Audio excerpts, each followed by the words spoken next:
I'm Kathy McGrade. I have a bachelor's in metallurgical engineering from New Mexico Institute of Mining and Technology, which I got in 1979. I then spent the next 30 years with three startup companies. The first one was named Starstruck, and we built a rocket system for delivering satellites to low Earth orbit in competition with the Space Shuttle, Arianespace, other government-funded launch systems. The second was named Metcal, and in that company we melded together two different, rather obscure material properties to make a heating device that would self-regulate the temperature without having a thermocouple feedback loop. It's self-regulated as a matter of the material property itself. The third company was named Crystalloom, and there we used chemical vapor deposition. We applied that to methane gas, broke open the methane molecule, and deposited diamond down as an engineering material, thin film diamond. Then after those three startups, I did my own company, which is fail-safe testing. That's what I'm still doing. I took a non-destructive testing technique called acoustic emission, and I applied it to fire service aerials to determine the structural integrity, to evaluate the structural integrity of their aerial ladders. The way I got into 9/11, doing 9/11 research, was when a friend asked me if fire can melt steel. And he was referring to 9/11, asking, can office fires melt steel? And no, it can't. Not an office fire. A blast furnace can melt steel because you're driving lots of oxygen into a closed furnace where you're capturing the heat and driving oxygen in. In an office fire, you cannot generate enough heat to melt steel.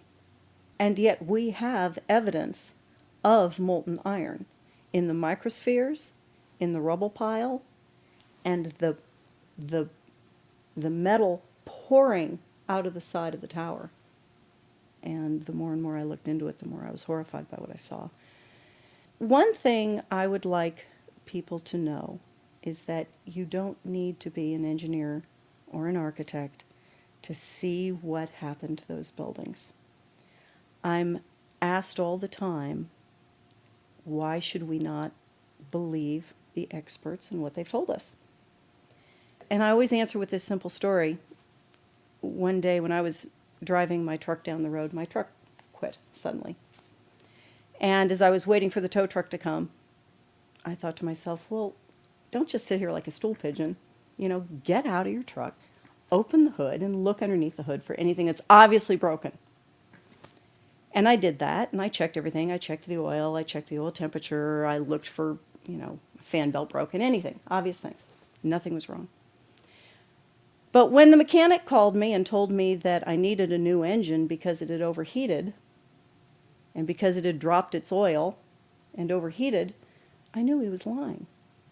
Because I had opened the hood and looked for myself and thought for myself. And it turned out it was just a cam sensor, and I was able to fix it myself. I was able to get the part on eBay and stick it on and watch a YouTube on how to fix it and stick it on and drive away. But the comparison is this. Unless you're willing, we all have to be willing to look at the videos of the buildings coming down. You have to be willing to look for the obvious evidence.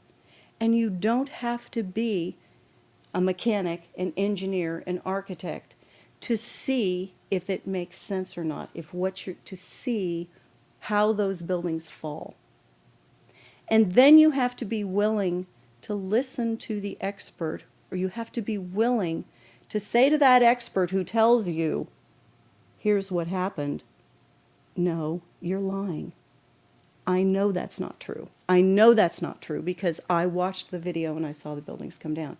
It's obvious because of the symmetry. The symmetry is the smoking gun.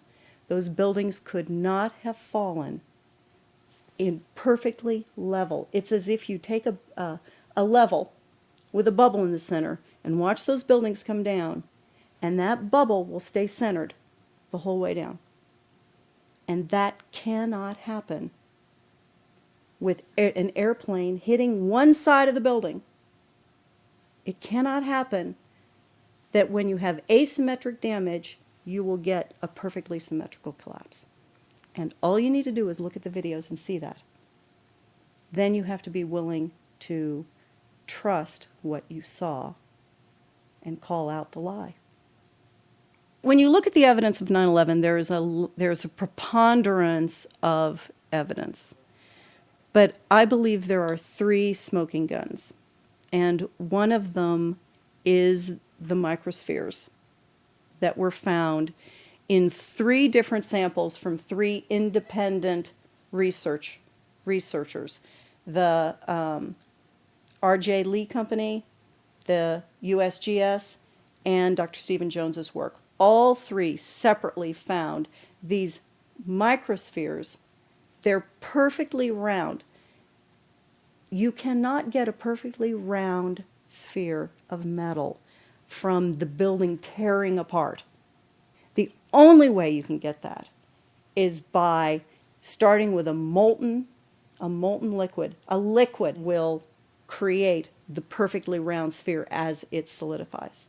There's no other way you could get that.